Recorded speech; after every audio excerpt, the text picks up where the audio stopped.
दोस्तों, आज के कर्मकांड का विषय मैंने लिया है संकष्ट चतुर्थी व्रत।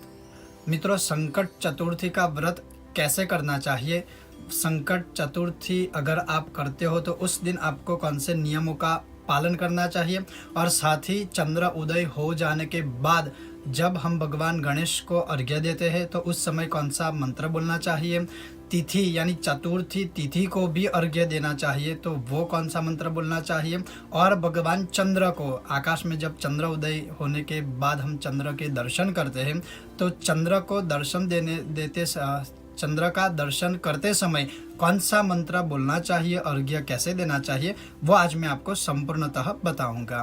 तो मित्रों, सबसे पहले तो जब भी आप अगर संकट चतुर्थी का व्रत करते हैं उस दिन आपको प्रातःकाल स्नान आदि क्रिया करने के बाद भगवान गणपति की प्रसन्नता के लिए भगवान के मूल मंत्र का या फिर भगवान गणेश के किसी भी मंत्र का जिसमें आपको पूर्ण श्रद्धा हो उस मंत्र का जाप करना चाहिए। जितना भी हो सके उतना जाप करना चाहिए, स्मरण करना चाहिए, या फिर स्तोत्र पाठ भी आप कर सकते हो।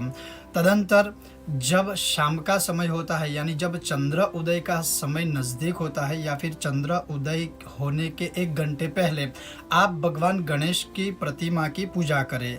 मानसिक पूजा भी कर सकते हो, षोडशोपचार पूजा भी कर सकते हो, पंचोपचार पूजा भी कर सकते हो। अगर आप किसी भी प्रकार की पूजा करने में असमर्थ हो तो 1 घंटे से लेकर चंद्र उदय होने तक आप भगवान के मूल मंत्र का जाप करें, ओम गं गणपतये नमः।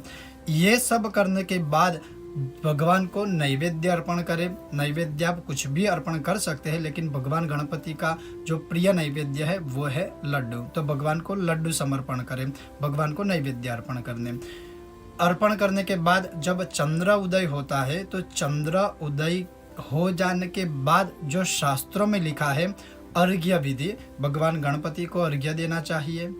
उत्तम तिथि जो चतुर्थी तिथि है, जो भगवान गणेश की सबसे प्रिय तिथि है, और कहा जाता है सभी तिथियों की जो माता है वो चतुर्थी तिथि है, तो चतुर्थी देवी यानी चतुर्थी तिथि को भी अर्घ्य देना चाहिए, और साथ ही आकाश की ओर दृष्टि करके भगवान चंद्र को भी अर्घ्य देना चाहिए।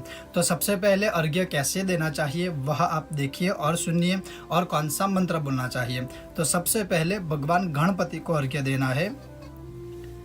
इस प्रकार से आचमनी लेनी है, उसमें थोड़ा सा जल ग्रहण करना है। आप चाहो तो खड़े होकर भी भगवान को अर्घ्य अर्पण कर सकते हो, या फिर अगर आप बैठे बैठे भी भगवान की प्रतिमा के सामने भगवान को अर्घ्य समर्पण करना चाहते हो तो आप इस प्रकार से अर्घ्य समर्पित कर सकते हो। ऐसे आपको जल ग्रहण करना है, और जो मंत्र है वह बोलना है ओम गणेशाय नमस्तुभ्यं सर्वसिद्धि प्रदायक संकष्टहर मे देव गृहाणार्घ्यं नमोस्तुते कृष्णपक्षे चतुर्थ्यां तु संपूजित विधूदये क्षिप्रं प्रसीद देवेश गृहाणार्घ्यं नमोस्तुते। ओम संकष्टहरण गणपतये नमः अर्घ्यं समर्पयामि। यह मंत्र बोल के भगवान को अर्घ्य समर्पित कर देना है। इसका अब अर्थ भी समझिए और सुनिए। इस श्लोक का, इस मंत्र का अर्थ है, भगवान गणेश से हम प्रार्थना करते हैं कि हे गणपति, समस्त सिद्धियों के दाता भगवान गणेश, आपको मेरा नमस्कार है। संकटों को हरण करने वाले हे देव, हे भगवान गणेश, आपको मेरा नमस्कार है। आप ये अर्घ्य ग्रहण कीजिए, आपको मेरा नमस्कार है।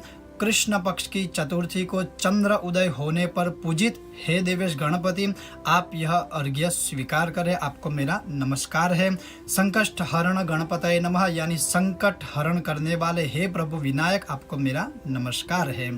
तो ये मंत्र बोल के भगवान को अर्घ्य समर्पित करना है। और दोस्तों, अर्घ्य इस तिथि में यानी संकट चतुर्थी के व्रत में अर्घ्य अगर मैं एक भाषा में कहूँ तो ये आवश्यक है। बिना अर्घ्य के यह व्रत कभी भी सफल नहीं माना जाता है। इसके बाद चतुर्थी जो तिथि है, तिथि को भी वैसे ही अर्घ्य देना है, और उसका जो मंत्र है वह सुनिए। ऐसे आप जल ग्रहण करें और फिर मंत्र बोलना है ओम तिथि नाम उत्तमे देवी गणेश प्रिय वल्लभे सर्व संकट नाशाय गृहाणार्घ्यं नमोस्तु ते। ओम चतुर्थी नमः इदम अर्घ्यम समर्पयामि। ऐसे चतुर्थी माता को यानी चतुर्थी तिथि को नमस्कार करना है। उसका अर्थ भी सुनिए कि हे तिथियों में उत्तम, गणपति की प्यारी प्रिय देवी उत्तम तिथि, आपको नमस्कार है। आप मेरे समस्त संकटों को नष्ट करने के लिए अर्घ्य ग्रहण करें। चतुर्थी तिथि अधिष्ठात्री देवी के लिए नमस्कार है। मैं उन्हें यह अर्घ्य प्रदान करता हूँ। हे चतुर्थी देवी, आप मेरा ये अर्घ्य स्वीकार करें और मेरे सर्व संकटों का विनाश करें। ऐसे चतुर्थी तिथि को आपको अर्घ्य समर्पण करना है। तत्पश्चात चंद्र भगवान को अर्घ्य समर्पित करना है। अगर आप चाहो तो जब चंद्र को अर्घ्य समर्पित कर रहे हैं उस समय आप तांबे के कलश में या फिर आचमनी में थोड़ा सा कुमकुम और अक्षत भी डाल सकते हो और अर्घ्य समर्पित करना है। चंद्र को अर्घ्य देते समय यह श्लोक बोलना है, ओम गगनार्णव माणिक्य चंद्रदाक्षायणीपते गृहाणार्घ्यं मया दत्तं गणेश प्रतिरूपक। इस तरह से चंद्र भगवान को अर्घ्य देना है और बोलना है ओम चंद्राय नमः या फिर ओम सोमाय नमः। इदम अर्घ्यम समर्पयामि। इसका अर्थ भी साथ में सुनिए। हे गगन रूपी समुद्र के माणिक्य, दक्ष कन्या रोहिणी के प्रियतम पति और गणेश के प्रतिरूप चंद्रमा, आप मेरा दिया हुआ यह अर्घ्य स्वीकार करें और भगवान गणेश को मैं प्रिय लगूं, ऐसा मुझे आशीर्वाद प्रदान करें और मेरे सर्व संकटों का विनाश करें।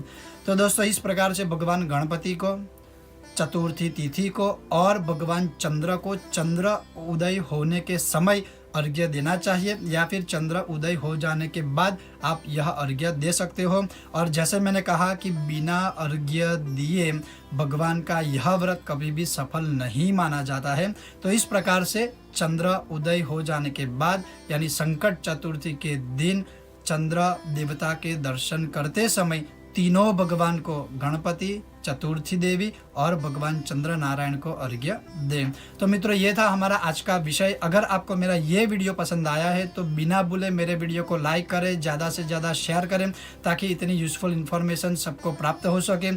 और अगर अभी तक आपने मेरी चैनल को सब्सक्राइब नहीं किया है तो कृपया करके मेरी चैनल को सब्सक्राइब करें, साथ ही घंटी का आइकॉन दबाएं ताकि मेरे हर आने वाले वीडियो की अपडेट सबसे पहले आपको प्राप्त हो सके। आप सबका बहुत बहुत धन्यवाद। जय श्री कृष्ण। ओम गं गणपतये